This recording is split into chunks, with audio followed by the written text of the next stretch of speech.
በስመ አብ ወወልድ ወመንፈስ ቅዱስ አሐዱ አምላክ አሜን። በክርስቶስ ክርስቲያን በወልድ ውሉድ በመንፈስ ቅዱስ መንፈሳውያን የምትሰኙ የጌታችን የኢየሱስ ክርስቶስ ቤተሰቦች የእናታችን የቅድስተ ቅዱሳን የእመቤታችን የአስራት የቃል ኪዳን የአደራ ልጆች በውጭም በውስጥም ሀገር የምትገኙ ውድ የቤተ ክርስቲያን ልጆች እንደምን ሰነበታችሁ? እንደምን ዋላችሁ አደራችሁ?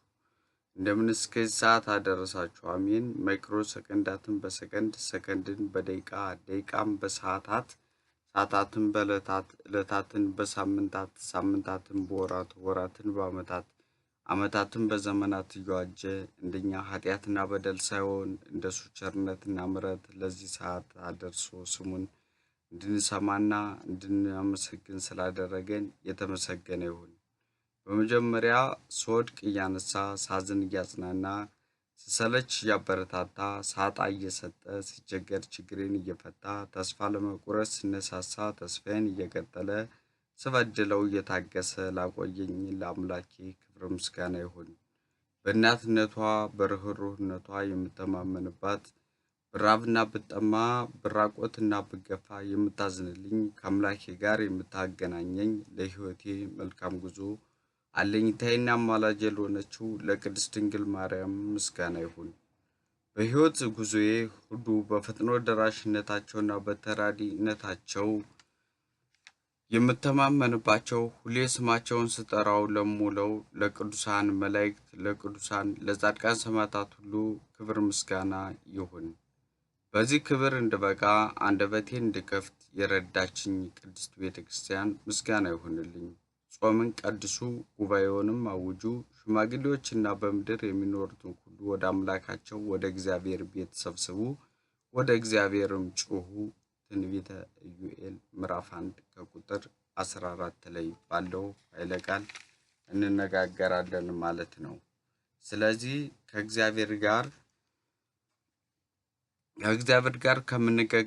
ከምንነጋገርባቸው መንገዶች አንዱ ጾም ነው ማለት ነው። በጾም በጸሎት በስግደት በምጽዋት ወይም በአራቱ አጸደ ቤተ ክርስቲያን በምንላቸው ስንፈጽም ወይም ሁነን እግዚአብሔርን ስንማልድ እግዚአብሔር ፊቱን በምሕረት ወደኛ ይመልሳል ማለት ነው። ነቢዩ ዳዊት ቆይቼ እግዚአብሔርን ደጅ ጠናሁት እርሱም ዘንበል አለልኝ እንዳለ መዝሙር 40 ላይ ከቁጥር 1 ማለት ነው። መዝሙረኛው ዳዊት እግዚአብሔር እንዳታ ለማግኘት በጾምና በጸሎት በምጽዋትና በስግደት መበርታት ያስፈልጋል ይለናል። ጾም ማለት ለእግዚአብሔር መገዛታችን የምንገልጽበት በምስጋና በአምልኮት እግዚአብሔርን የምናከብርበት ውለታውን እያሰብን ነፍሳችንን ከሰማያዊ ርስት ጋር የምናስተካክልበት መንፈሳዊ ክንውን ነው። ጾም ምግቦችን ከመብልና ካለመብላት በዘለለ ከፍ ያለ መንፈሳዊ ትርጉም እንዳለው መገንዘብ ያስፈልገናል። የሰው ልጅ ዋናው ጾም ከኃጢአት ሕዋሳችንን ማቀብ እንደሆነ መረዳት ይኖርብናል ማለት ነው።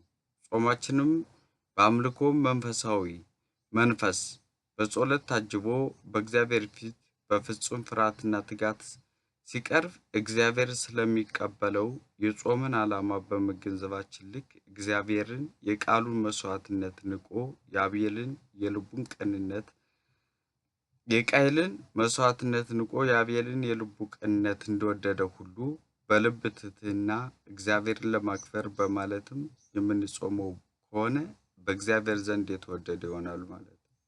ጾም በዘፈቀደ የሚጾም ሳይሆን ዓላማ ያለው በመሆኑ የጾም ውጤት እጅግ የከበረና በብዙ በረከት የታጀበ መሆን አለበት። ጾም ማለት ምንም ማለት ነው? ሕርምት ተከልክሎ ማለት ነው። ጾም በምንጾምበት ጊዜ 5 ነገሮችን ማካተት ያለብን። በመጀመሪያ ማለት ነው በጾም ወቅት መጸለይ አለብን። በጾም ወቅት መመጽወት አለብን። በጾም ወቅት መስገድ አለብን። በጾም ወቅት ለሰዎች ፍቅር መስጠት አለብን። ንጹም ጾመ ወናፍቅር ቢጸነ እንዳለ ወንጌል። በጾም ወቅት ንስሐ መግባት አለብን። እነዚህን ሳናከናውን ብንጾም ጾሙ ከንቱ ይሆናል ማለት ነው። እግዚአብሔር የምናይባቸው ወይም ወደ ቅድስና ሕይወት ከምንሸጋገርባቸው መንገዶች አንዱ የሥጋ ልጓም ነው። ይህም የሥጋ ልጓም የሚባለው ምንድነው ማለት ነው? ጾም ነው ማለት ነው። እስኪ ስለ ጾም አንዳንድ ነገሮችን እንነጋገር።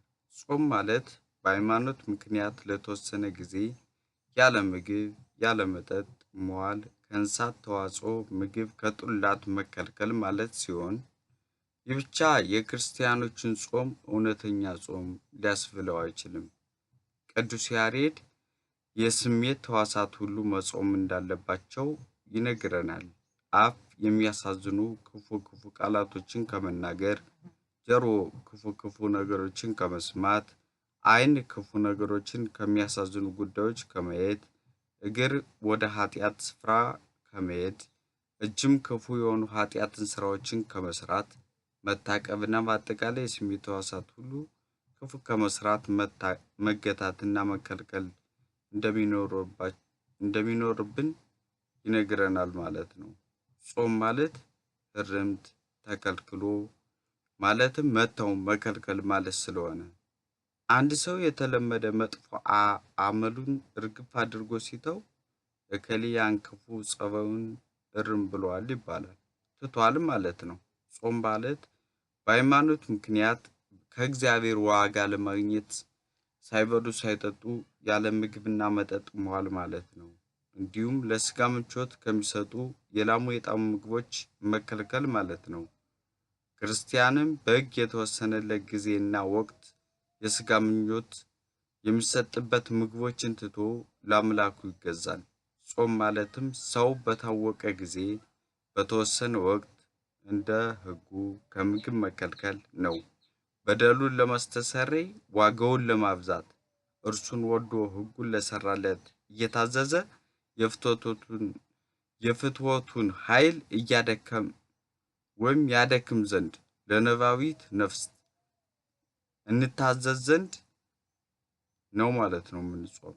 ይህ ፍትሐ መንፈሳዊ አንቀጽ 15 ከቁጥር 564 ላይ ስለ ጾም ይደነግልናል። ስለዚህ ጾም ማለት መከልከል፣ ዓይን ይጾማል፣ እግር ይጾማል፣ እጅ ይጾማል፣ አፍም ሁለመናው ብልቶቻችንን ማጾም ማለት ነው። ስንጾምም በስግደት በጸሎት በንስሐ ሰዎችን በመውደድ ነው እንጂ ምግብና ውሃ በመተው ብቻ ልንጾም አይገባም ማለት ነው። ጾም እግዚአብሔር የምናይበት የቅድስና ሕይወት ነው። ታላቁ ነቢይ ኢሳይያስ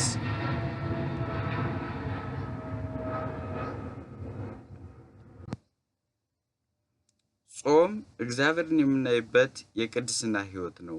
ታላቁ ነቢይ ኢሳይያስ በኃጢአቱ ተጸጽቶ የጾመው ጾም ለኃጢአቱ ስርየት ብቻ አልነበረም የተጠቀመው፣ የእግዚአብሔርን ክብር ለማየት የታደለ አድርጎታል። እግዚአብሔር በረጅምና ከፍ ባለ ዙፋኑ ላይ ተቀምጦ አየሁት አለ። ኢሳይያስ 6:1 ላይ ማለት ነው። ስለዚህ ጾም የቅድስና ሕይወትን ያጎናጽፋል። ያለ ቅድስና ደግሞ እግዚአብሔርን ማየት አይቻልም። ትቀድሱ ዘንድ ፈልጉ፣ ያለ እርሱ ጌታን ሊያይ የሚችል የለምና ዕብራውያን መልእክቱ ላይ 12:14 ላይ ስለተቀመጠ ማለት ነው። ስለዚህ እግዚአብሔርን ወደ ማየት ወደምታደርስ ወደ ቅድስና የምትወስድ የጾም ስርዓት ለክርስቲያኖች እንዴት አስፈላጊና ድንቅ ስርዓት ነች። ለዚህ ነው ቅዱስ ጳውሎስ በመብል ምክንያት በጾም ስርዓት አታፍርስ ሲል አስረግጦ የተናገረው ሮሜ 14 ያለ ማለት ነው። ስለዚህ ጾምን መጾም አለብን ማለት ነው። አበው ከተራበ ይልቅ የጠገበ እግዚአብሔርን ያሳዝነዋል ይላሉ። የጠፋውን ልጅ ባይኖር ኑሮ ከቤቱ እንደወጣ በቀረ ነበር እያለ ሉቃስ 15:17 ላይ ሰው በጣም ከልክ በላይ ሲጠግብ ሞት እንኳን በፊቱ መኖሩን እስከ መርሳት ይደርሳል። እንደፈለጉ መናገር፣ እንደ ልብ መሆን የሚመጣውንም ከጥጋብ የሚመነጭ ስሜት ነው። ይህ ደግሞ ሰውን ከክፉ ነገር ይዳርገዋል። ለመኪና ፍሬን ለመርከብ መልሕቅ ለፈረስ ልጓም እንደሚያስፈልገው ስጋም ልጓም ያስፈልገዋል። የስጋ ልጓም ደግሞ ጾም ነው። ስለዚህ ስጋችን እንደፈለገ ከበላ ከጠጣ እንደፈለገ ከሆነ ለነፍሳችን አይገዛም፣ በኃጢአት ላይ እንወድቃለን። ስለዚህ ከላይ እንዳነሳነው ምሳሌያት እስቲ አንዱን እናንሳና በጣም እንተንትነው። መርከብን እናንሳ። በጣም ጥንቃቄ ያስፈልገዋል። መርከብ መልሕቁ ከጥንት ውጭ ከሆነ አንጋፋው የከፋ ነው። አደጋው ማለት ነው ይከፋል።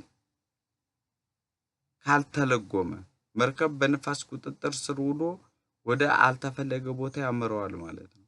ኋላ የሚመጣውን አደጋ ለሁላችን ግልጽ ነው፣ ሊገለበጥ ይችላል። ስለዚህ ስጋችንም ወዳልተፈለገና እግዚአብሔር ወደሚያሳዝን የከፋ መንገድ እንዳይመራል ለእኛነታችን የጾም ልጓምነት የግድ ያስፈልገናል ማለት ነው። በኃጢአት ወድቀንና ተሰነካክለን የገፋ አደጋ ውስጥ እንዳንገባ ጾም አሁንም ያሻናል። አለበለዚያ መሪ እንደሌለው መርከብ ጉዟችን ዳር የሌለው ሆኖ ይቀርብናል ማለት ነው እያለ ዕብራውያን 3:3 ላይ ይነግረናል። እነሆ ፈረሶች ይታዘዙልን ዘንድ ልጓም በአፋቸው ውስጥ እናገባለን፣ ሥጋቸውንም ሁሉ እንመራለን። እነሆ መርከቦች ደግሞ ይህን ያህል ታላቅ ቢሆኑም በአውሎ ነፋስ ቢነዱ የመሪ ፍቃድ ወደሚወስደው ስፍራ እጅግ ታናሽ በሆነ መቅሰፊያ ይመራል ይላል። ለእኛስ ሲናስ አስጣሚ ዓለም ቀስፈን የምንሻገርበት መቅሰፊያ ያስፈልገናል። ለስጋችንም የጾም ልጓም ልናበጅለት ያስፈልጋል እያለ ሐዋርያው በምሳሌ ያስተምረናል ማለት ነው። ስለዚህ ስጋችን ወደ ፈለገ ቦታ፣ ወደ ፈለገው ህይወት፣ ወደ ፈለገ ነገር እንዳይሄድ መጾም ያስፈልጋል። የጾም ስንጾም በዓላማ መጾም አለብን ደግሞ ማለት ነው። በአርአያ ሥላሴ የተፈጠረ ሀብተ ወልድ ስመ ክርስትና ያለው በማፀነ ዮርዳኖስ በአብራከ መንፈስ ቅዱስ የተወለደ የእግዚአብሔር ልጅ የመንፈስ ቅዱስ ማደሪያ ቤተ መቅደስ ነውና ሰው ከእንስሳት በክብርም ባስተሳሰብም ይበልጣል። የክርስቶስን ስጋና ደም የሚመግብ ብቸኛ ክቡር ፍጡር ሰው ብቻ ነው። ሰው ማለት እግዚአብሔር አምላክ በቸርነቱና በርኅራኄው ከወደቀበት ያነሳውና የዓለም ብርሃንና ጨው ያደረገው ልዩ ፍጥረት ነው። ማቴዎስ 5:12 ላይ እንደምናየው ማለት ነው። የጾም ዋና ዓላማው ሰው ከእግዚአብሔር ጋር ማገናኘት ነው። ነገር ግን ይህንን ዓላማ የሚያውቁ ዝም ብለው በተለምዶ ለሰው ይምሰል ብለን የምንጾመው በጣም ብዙ ነው። ስለዚህ ጾምን የምንጾመው በስጋ የምንመኛቸው ብዙ ነገሮች ይቀሩልን ዘንድ ፈቃደ ስጋን ለፈቃደ ነፍስ ለማስገዛት የነፍስ ፍላጎት ዋጋን ለማብዛት ከስጋዊ ስራ ይልቅ ወደ መንፈሳዊ ስራ ለማድረስ ነው ማለት ነው። ስለዚህ በምንጾምበት ሰዓት ጾማችንን የግብዝ አናድርገው፣ ስመ ጾም አናድርገው። ትክክለኛ ጾም ህይወትን የሚመራ ወደ ቅድስና የሚያደርስ ከእግዚአብሔር ጋር የምንገናኝ መሆን አለበት። ስለዚህ ጾም በመጾማችን ደግሞ ብዙ ጥቅም እናገኛለን። እንደ ቅዱስ ኤፍሬም አባባል እስቲ ቅዱስ ኤፍሬም ያለውን አንዳንድ ነገር እንነጋገር። ጾም የነፍስ ድግስ ወይም ክብረ በዓል ነው። ጾም ነፍስን ሀብታም ያደርጋታል። አእምሮ ንጹህ ከማድረጉ ባሻገር በጥላት ላይ መንፈሰ ጠንካራ ያደርጋል። መልካምና ጥሩ የሆኑ አጽዋማትን አእምሮአችንና መንፈሳችን የሚጠግኑ ናቸው። በተጨማሪም ከሌሎች መንፈሳዊ ምግባራት ጋር ጾም ወደ ዘላለም ህይወት ይመራል። የክርስቶስ ሙሉ ኃይል በመጠቀም ጥላትን ቁጥጥር ስር የምናውልበት መንፈሳዊ መሳሪያ ነው። ጾም ትዕቢትን፣ ጉረኝነትን፣ ተመጻዳቂነትን፣ ኩራትነትን፣ ዘረኝነትን ከአንድ ሰው ህይወት መጥፎ መንጥሮ ያወጣል፣ ትሁት ያደርጋል። በተጨማሪም የታላቁ ንጉሥ የኢየሱስ ክርስቶስ ቤተ መቅደስ የሆነውን አካላችንን በንጽህና በእርሱ እንድናስገዛ ያደርጋል ብሏል ሶርያዊው ቅዱስ ኤፍሬም ማለት ነው። ስለዚህ የጾም ጥቅም በመጀመሪያ ጠንካራ መንፈስን ያደርጋል ማለት ነው። ምን ማለት ነው? ጠንካራ መንፈሳዊ ያደርጋል ማለት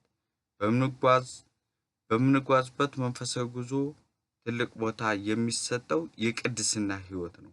አንድ ሰው በጾም ቁጥር በመንፈሳዊ ህይወቱ እያደገ ነው የሚሄደው። በመጾማችን የምናገኘው። ሁለተኛው ደግሞ በሂደት ይለወጣል ማለት ነው።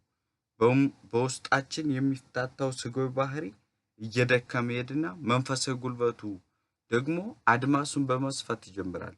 ዛሬ በመንፈሳዊ ህይወት ብርቱ ናችሁ የምንላቸው ሰዎች ሁሉ የጾሙት ህይወት አልፈውበት ነው።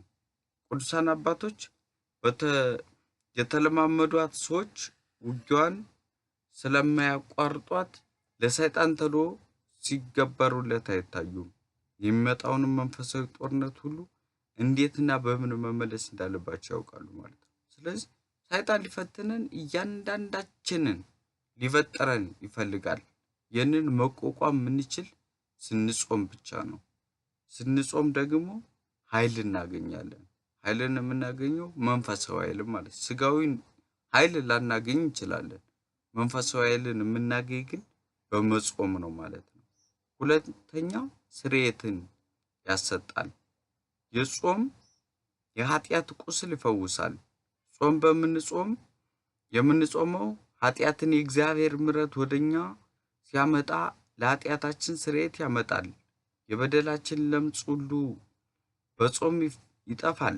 ነቢዩ ኢሳይያስ ከጾመ በኋላ ታላቅ የምስራች ከእግዚአብሔር መልአክ መጣለት። በደልንም ተወገደ፣ ኃጢአትም ተሰረየልህ አለኝ። ኢሳይያስ 6:7 ላይ እንዳለው ማለት ነው።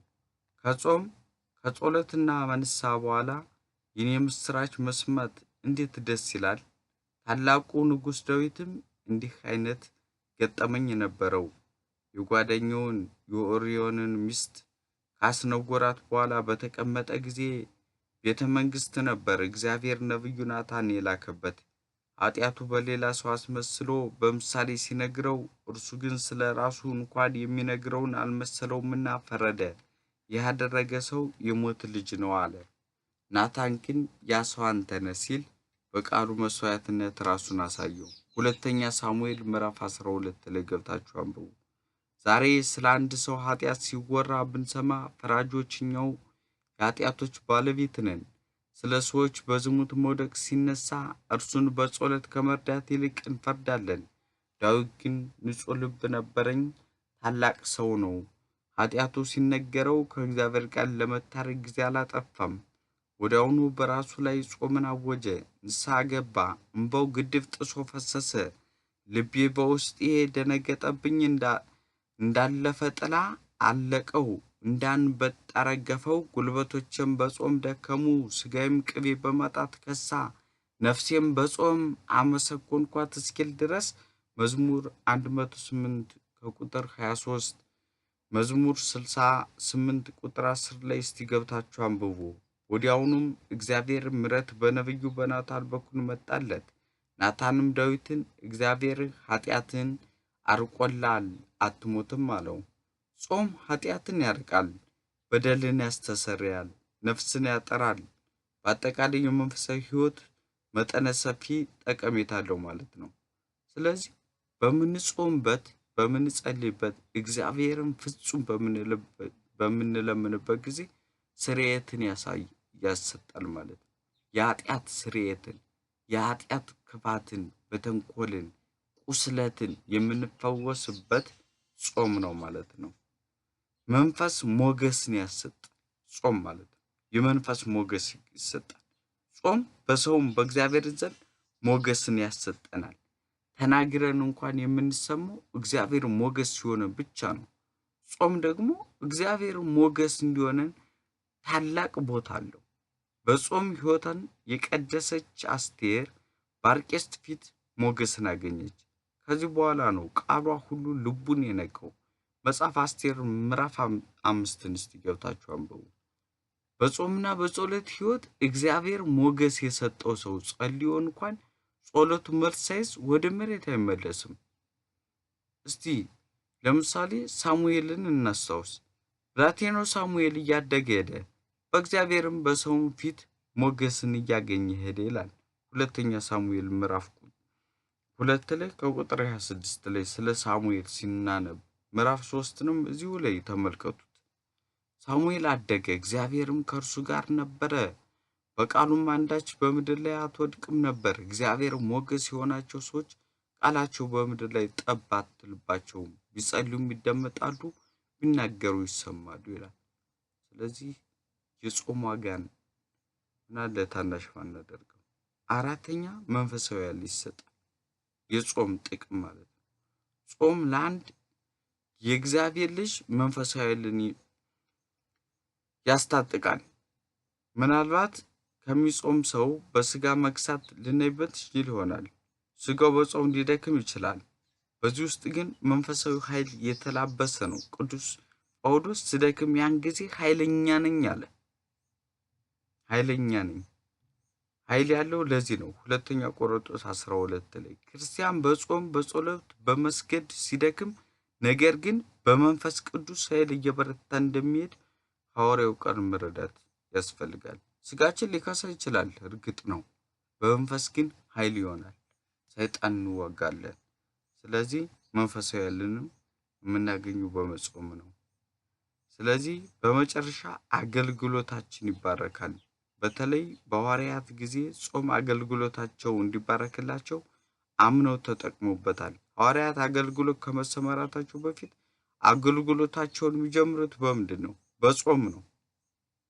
በቤተ ክርስቲያን አገልግሎት የሚሆኑ ሽማግሌዎች ሲሾሙ ዝም ብለው አልነበረም፣ በጾምና በጸሎት ነበር የሚጀምሩት ማለት ነው።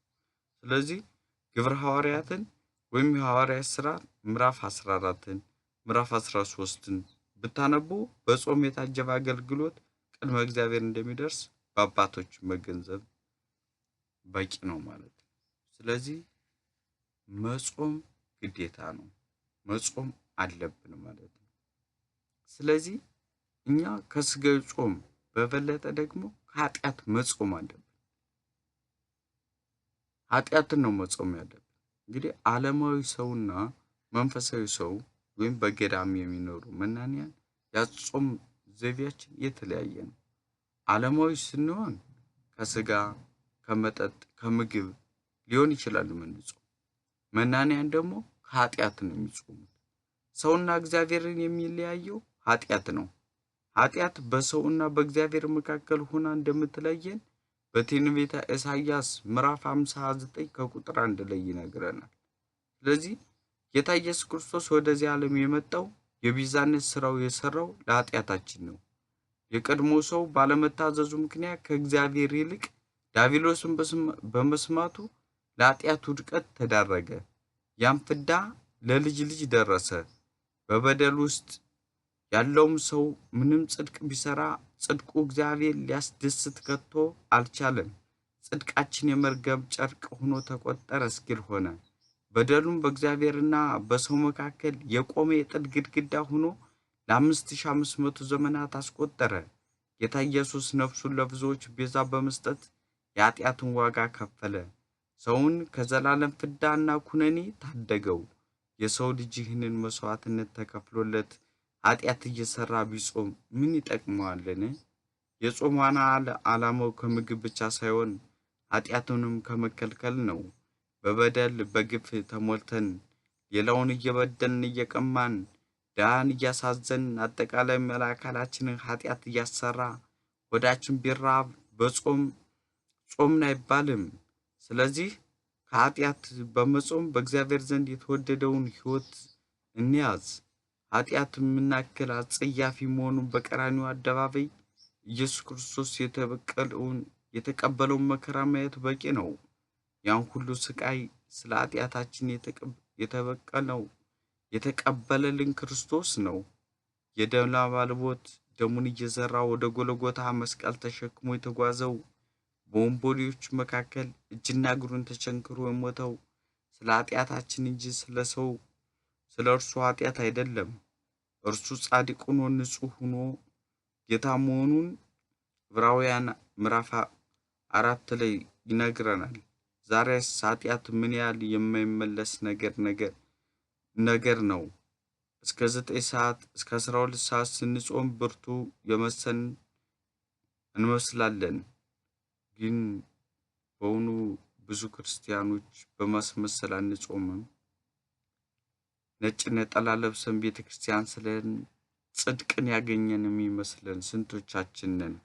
የማስመሰል ክርስትናን ይዘን በሕይወታችን እስከ 9 ሰዓት እስከ 12 ሰዓት ስለ ጾምን ብቻ ጽድቅ የተላበስን የምንመስል አንደበታችን በኃጢአት ውስጣችን ሁሉ በክፋት የተመረዘ ንጽሕና የሌለን የጎደልን እያንዳንዳችን በኃጢአት ሱሳችንን ለሰዓታት ገድበን እስከምንችል 9 ሰዓት እስከሚመጣ ድረስ የምንጾም ከሆን ጾማችን ከንቱ ነው። ጾምን ስንጾም እያመነዘርን ስንሰርቅ በኃጢአት ውስጥ እየኖርን ሌላውን በተንኮል ስንከስ እየዋልን መልሰን በበነጋታው ደግሞ እንጾማለን ብለን ነጠላችንን የምንለብስ ከሆነ እስከ መቼ እግዚአብሔር እንሸነግላለን? የተለመደ ድግሞሽ አሰልቺ ውደትን ጾም ልንለው አይገባም። በጾማችን ወቅት ብቻ መንፈሳዊ ሆነን ከቃል አንጻር አግባብ ነውን? የክርስትና ኑሮ ከቃል በላይ ድርጊት ይፈልጋል። የክርስቶስ ሕይወት የተኖረ እንጂ የተሰበከ ብቻ አይደለም። ስለዚህ በምንጾምበት ጊዜ ራሳችንን ትሁት ማድረግ አለብን። ከኃጢአት ርቀን፣ ከበደል ርቀን፣ ከዝሙት ርቀን፣ ከክፉ ነገር፣ ተዘረኝነት፣ ተጎጠኝነት ሁሉ ርቀን ቸር፣ ቅን፣ አሳቢ፣ ለሰው ወዳድነቱን መጾም አለብን ማለት ነው። የጾም አይነቶችን እናንሳ እስቲ። ጾም፣ የአዋጅ ጾም፣ የግል ጾም እንዲሁም የፍቃድ ጾም ብለን ልንከፍላቸው እንችላለን።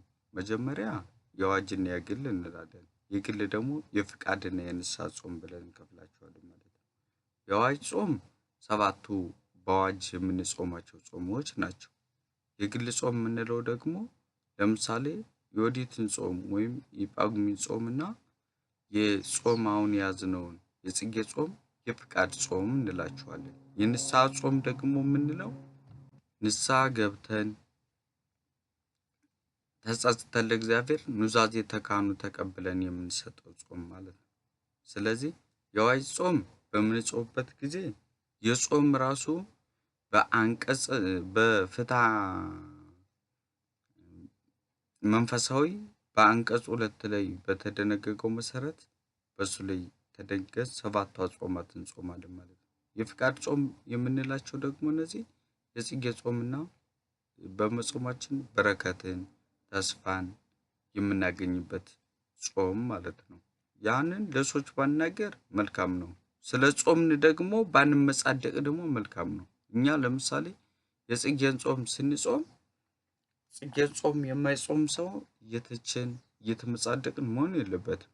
የማይጾሙት ደግሞ ስላልጾሙ ለምን አትጾሙ ሊባሉም አይገባም። የትሩፋት ጾም ስለሆነ እኛ ትሩፋትን እናገኝበታለን፣ ክብርን እናገኝበታለን፣ ጸጋ እናገኝበታለን፣ ቸርነትን ብዙ ነገር በረከት እናገኝበታለን ብለን ስንጾም ራሳችንን ዝቅ አድርገን መጾም አለብን። የንስሐ ጾም በምንሰጥበት ሰዓት እግዚአብሔርን ኃጢአት ሰርተናል፣ በደለናል፣ እግዚአብሔርን አስቀይመናል ብለን ከእግዚአብሔር ዘንድ ሄደን ተጸጽተን ንስሐ ተገባን በኋላ ለካህኑ ራሳችን ለኑዛዜ ቀርበን ለክርስቶስም በድለሃል፣ ኃጢአት ሰርተሃል፣ ለዚህም ደግሞ ካሳ ለእግዚአብሔር ክፈል ብሎ ያንን የምንናገረው ለካህኑ የኔ ያህል ጹም፣ የኔ ያህል ጸልይ፣ የኔ ያህል መጹት፣ የኔ ያህል ደግሞ ለሰዎች መልካም አድርግ ብሎ በነገረን መሰረት የምናደርገው ነው።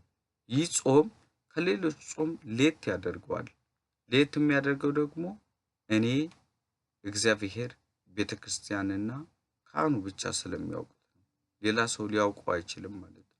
ስለዚህ ራሳችሁን ተቀቡ፣ እንደ ግብዞችም አትሆኑ፣ አትጠውልጉ የሚባለውም ለዚህ ነው። መጾማችንን እንደ ግብዝ እያሳወቅ በአደባባይ አይሁን የሚባለው ማለት ነው። ስለዚህ እኛ ዛሬ የምንጾመው ከምን ይሁን? እኛ የምንጾመው ከምንድን ነው? ከምግብ ነው የሆነ ወይስ ከምግብ ነው ከመጠጥ ነው ወይስ ከኃጢአት ነው የምንጾመው? የገዳም አባቶች የሚጾሙት ኃጢአትን ካለመስራት ለኃጢአት ራሳቸውን ላለመግዛት ከሰይጣን ጋር እየተታገሉ ስጋቸውን በራብ እየቀጡ እየደከሙ በመንፈስ ቅድስና እግዚአብሔርን እያዩ ከእግዚአብሔር ጋር ነገ ተስፋ የሆነችውን ገነትን መንግሥተ ሰማያትን ለመውረስ እየተታገሉ ነው። እኔና እናንተስ ዛሬ እስከ 6 ሰዓት ጾመን ከዛ በኋላ ምግባችን ወዳችን ቁንጣን እስከሚዘን እየበላን ከሰዓት በኋላ እየሰከርን ሰዎችን እያስቀየም ክፉ ነገሮችን ሁሉ እያደረግን የማስመሰል ጾም ነጠላ እየለበስን ብንጾመው ጾማችን ከንቱ ነው። እስከ መቼ ድረስ እግዚአብሔርን እንሸነግላለን? እስከ መቼ ድረስ ነው በክፋት ጎዳና ምንሄድ? እስከ መቼስ እግዚአብሔር እንደበደልን እንኖራለን? እስከ መቼ ድረስ ነው በኃጢአት ሰንሰለት ውስጥ ምንኖር? ክርስትናችን እስከ መቼ ነው የክርስትና ሕይወት ተከትለን የምንሄድ? ድሮ አባቶቻችን የክርስትናን በሕይወት ይኖሩታል። የድሮ እኮ ክርስትና የሚታወቀው በሕይወቱ ነው። አንድ ክርስቲያን የሚታወቀው ጥንት ላይ ይህ ክርስቲያን ነው የሚባለው በአረማመዱ፣ በአመጋገቡ፣ በአነጋገሩ፣ ባለባበሱ ሁለመናውን በሚገልጸው ነው። ዛሬስ እኔና እናንተ ምንድን ነው የምናደርገው? ወንድምን እንደ ራሳችን እንወዳለን? ወንድሜ ሆይ ወንድምን እንደ ራስ ውደድ፣ አስብለት፣ ጸልይለትም፣ የተራበን አብላ፣ የተጠማንም አጠጣ፣ እንግዳ ሰውን ተቀበል፣ አስተናግደው፣ የታረዘን አልብሰው፣ ሐዘንተኛንም አስተዛዝነው፣ እዘንለትም፣ የታመመንም ጠይቀው፣ የሚድንበትንም ነገር ስጠው፣ የታሰረም ቢሆን ተውሳ አስፈተው፣ የሚጠቅምህን አትከልክለው፣ የሚጠይቅንም ስጠው፣ ድካሙንም እርዳው። ምንጊዜም ራስን የምትገዛና የምትመራ ሁን እንጂ በኃጢአት ለምን እንወድቃለን? እውነት ለመናገር ለመመስከር የበቃን ብቁ እንሆናለን እንጂ እንዴት በከንቶች በሐሰት እየመሰከርን የሐሰትን ቃል ፈጽመን በልባችን እያወጣን በሐሰት እየተመማልን በሐሰት ሰውን እየደለልን እያታለን እስከ መቼ እንኖራለን? የጥላቻን ሕይወት እስከ መቼ እየዘራን እንኖራለን? ሐሰተኛውንን እስከ መቼ ነው የምንኖረው? በበደለኝነት እልከኛ ሆነን ጨቅጫቃ ሆነን ገንዘብ ወዳጅ ሆነን ትዕቢተኛ ሆነን ተሳዳቢ ሆነን ንዴታም ሆነን ቁጡ፣ አኩራፊ፣ ቂመኛ፣ ምቀኛ፣ አድመኛ፣ ቀናተኛ፣ ስስታም፣ ንፉግ፣ ሟርተኛ፣ ሰካራም፣ አታላይ፣ ዘራፊ፣ ሰነፍ እስከ መቼ ነው የምንሆነው? ሰካራም ሆነን በሱስ ተዘፍቀን እስከ መቼ ነው የምንኖረው? እስኪ ነፍሳችንን ዞር ብለን እንያት።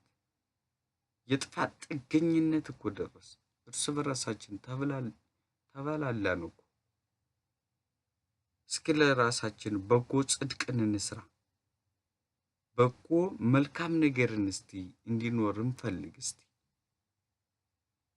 የዘላለም ሕይወትና ክብርን በእግዚአብሔር ፊትና መንግስት እንዲኖረን እንፈልግ። እስቲ ነፍስና ስጋ ሳይለያዩ ካሁኑ እንጀምር። እስቲ ፍጹም ልብ ይኖረን፣ ፍጹም ነፍስ ይኖረን። እስቲ እግዚአብሔርን በፍጹም ልባችን፣ በፍጹም ነፍሳችን፣ በፍጹም መንፈሳችን እግዚአብሔር እናምልክ። እውነተኛውን በጎ ጽድቅ እንስራ። እስቲ እየሰራን እንኖር።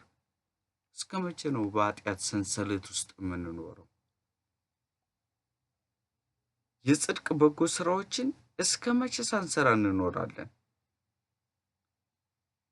እስቲ ከእግዚአብሔር ቃልና ትእዛዝ ሕጉ ጋር አንድነትና ህብረት ያላቸውን ፍቅርና ሰላምን፣ ትዕግስትና ይቅርባይነትን፣ ቸርነትና ለጋስነትን፣ እንዝርትነትና በጎነትን፣ የዋህነትንና ገርነትን፣ ትሑትነትንና ክባርነትን፣ አስተዋይነትና ዳኝነትን፣ ታማኝነትና ተወዳጅነትን፣ ራስን መግዛትና መምራትን፣ ንቁነትና ትጉነትን እስኪ በልቦናችን ውስጥ ቀርጸን እናኖር።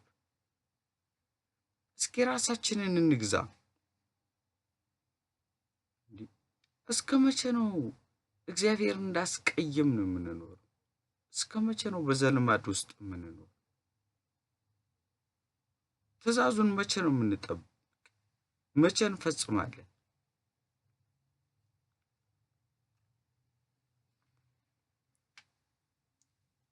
እግዚአብሔር እኮ ለኛ መልካም ነገር ያደረገልን በጣም ብዙ ዋጋ ተከፍሎልናል። እግዚአብሔር ዋጋ ከፈለልን። እግዚአብሔር እኮ ለኛ ስጋና ደሙን የከፈለልን። በኃጢአት ባርነት ውስጥ ወድቀን የዲያብሎስ ሰንሰለት በሆንበት ዘመን የኛ የራሳችን አይደለንም። እስከ መቼ እግዚአብሔር እንዳታለን? እስከ መቼ እግዚአብሔር እንደበደልን? እስከ መቼ ራሳችንን በኃጢአት ሰንሰለት ውስጥ እያኖርን እንኖራለን? እስከ መቼ ነው ክፎች ሆነን የምንኖር? እስከ መቼ ነው አስመሳይ ሆነን የምንኖር? እስከ መቼ ነው ጾማችን ሁሉ የግብዝ የሆነው? ስለዚህ ወንድሞቼ ሆይ አስተሳሰባችንና አመለካከታችን ቅን ይሁን። የማስመሰል የክርስትና ሕይወት ይቅርብን። ዘረኝነትና እንደምተኝነት፣ ጎጠኝነትን ሁሉ እናጥፋ። ራሳችንን ሁነን እንኖር። የቅድስና ሕይወትን እናበረታታ። የቅድስና ሕይወትን እናኑር። ከዛ በኋላ ሁሉም ነገር ለመልካም ይሆናል። እግዚአብሔር መልካም ነገር። ስለዚህ በቀጣይ ትምህርታችን ደግሞ ስለ ንስሐ፣ እንዴት ንስሐ መግባት እንዳለብን፣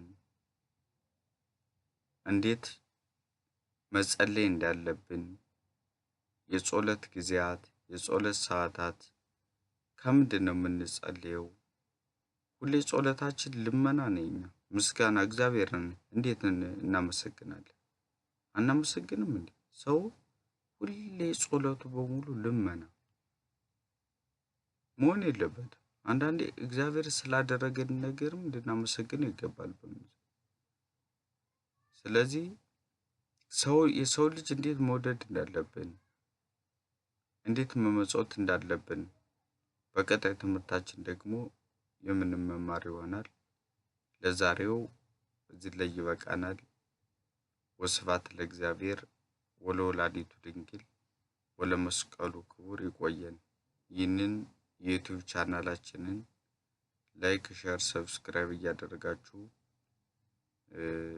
አጎልብቱት፣ ይጠንክር። ሌላው ደግሞ ኮሜንት ጻፉ። ይህንን ነገር ብንመማር በዚህ ነገር ብንነጋገር እያላችሁ ከውስጥ ኮሜንት እየጻፋችሁ ደግፉኝ እላለሁ። አመሰግናለሁ።